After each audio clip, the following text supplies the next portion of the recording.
Hello, everyone. This is Chala Dinkoy, CEO and founder of The Repositioning Expert, coming to you live with another Tuesday Tea Time with Chala. This time I have tea, so let's see. Yep, I cooled it down this time. Yum.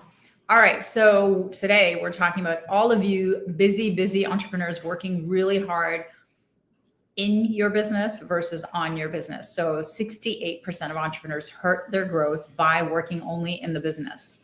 And I see this every day when I talk to my clients. So I wanted to talk about why this is happening. I wanted to give you my perspective on why I think it's happening and what to do about it, because it's hurting you. It's going to hurt your business.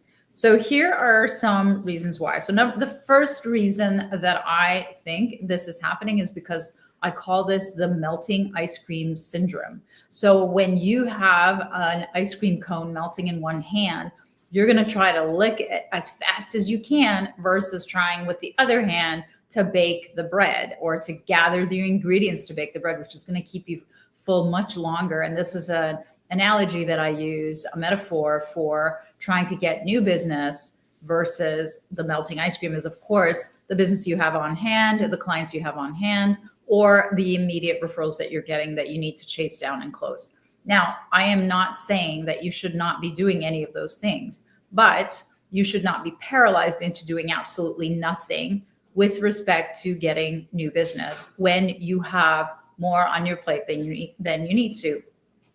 So 63% of entrepreneurs are working more than 50 hours a week, and something like over 84%, 85% are working more than 40 hours a week. So, I mean, entrepreneurs are working like dogs like crazy. Now, why is this happening and how is this hurting you? Is, because you would rather do it yourself. Controlitis, I call it. Others is chicken or the egg. Do I have enough money to hire people, or do I hire people to get enough money? So these are all mindset issues that you should be working through with your coach, or if you don't have one, you should be working through with somebody who's going to help you let go of the fear and to get into the growth. The second reason really why I think this is happening is 73% would prefer working on the business, but can't due to the daily operations because you don't have anyone to hand it over to, or you refuse to hand over the reins. And deprioritizing unpleasant, scary, and uncomfortable tasks, such as, and I made a list because this is exactly what I give my clients to do every day, is outreach. So emailing or calling people you know or don't know, people from your past or people you've just met, or even cold, which I don't really recommend, but still it's outreach. So these are unpleasant, uncomfortable, and difficult tasks that you're deprioritizing so that you can prioritize working in the business. Other uncomfortable tasks that I see my clients deprioritizing are networking. So they do not want to leave the office. They don't want to get out there. They don't want to actually, find out what's happening with our target industry or their target industry to go and network with them. Speaking, I mean, there's that old adage that more people would rather be in the coffin than be actually doing the eulogy, because there's such a high percentage of people who are afraid to public speak. Well, that's one of the first things that my clients are avoiding is speaking. And even if they have spoken in the past, if they haven't been asked to speak by their own clients or organizations, or it's not been foisted on them, they don't have that appetite to go out and get the speaking gigs and the engagements and to plan a year out where associations and organizations are actually having their chapter meetings or their annual meetings where they could actually make an impact by speaking. These things take lots of planning. These things take lots of influence. You have to go and meet the people who are in the organizing committees. I'm speaking just for associations. For the kind of industries that I want my clients to be speaking at are the verticals. So it takes a lot of work to get a speaking gig at an organization or an association. And some of my clients are brilliant at doing this. They've caught on to how it's done and they're doing it and they're getting the results. But the vast majority are only used to speaking when they're asked to speak for their own association. And who wants to speak to their own peers with the exception of a few cross referral, fee-based partnerships that you can do. But really, I want them to be speaking in front of their target industries. So speaking is one of those things that goes by the wayside immediately when there's any work on the horizon that can be prioritized. And so speaking, outreach, and networking are deprioritized. Another thing that's deprioritized is writing and producing content. So producing content like this, let me tell you, even though this takes me 10, 15 minutes to actually deliver, it takes me a lot longer. I start planning it and researching it from, a day before. And I've gotten so good, and AI now helps me make it so much easier. And then AI again helps me transport this into multiple modalities where I'm repurposing it for my newsletter, my blog, and multiple social media content. So, it's all very easy now. But again, so many of my clients are caught up in doing the work of what they need to do for their existing clients, and for those clients they're just handed down. So it's really, really hard for them to get into the mindset of trying to get into the new client world. And the sun is what we refer to it in our marketing plan, is where their eyes and their ears are. And remember, it takes 7 to 12 touches for them to buy from you. So if you're not in their industry events, if you're not in the circumference of their world, then they're not going to see you, hear you, or buy from you.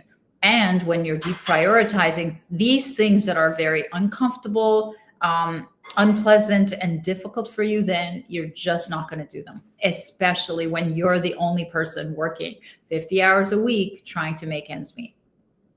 Number 3 reason why this is happening, that entrepreneurs are hurting their growth by working only in the business, is the lack of a grand plan and vision. So 40% of entrepreneurs actually admit, so this is almost half, admit to having an ineffective or non-existent strategic plan. And I see this all the time. Most of the clients that I meet who have some sort of marketing or sales, it's not planned. There's no strategy behind it. It's pretty much throwing a spaghetti against the wall to see what sticks. Let's go to this show this year. Let's speak here this year. Let's do this year. Let's buy this ad this year and see what sticks. And while there is some trial and error in marketing, it shouldn't be in which industry you're going to focus on. And you should not be guessing what your messaging is going to be, because you should not be guessing what your super niche is going to be, which is the pain point that you're going to focus on with that industry. So that's what I mean when I say that if you don't have a strategic vision, direction that aligns with your super niche that was found through a strategic means, which is how I help my clients, and it doesn't hold through when people are Googling you, what you're saying when they meet you isn't the same as what you're saying on your RFPs, isn't the same as what you're saying in boardroom meetings, isn't the same as what you're presenting when you're asked to present at their annual meetings, then there is no greater vision, strategy. And in the end, what ends up happening is, unfortunately, the result of all this overwork and spending so much time working in the business, one is lack of growth.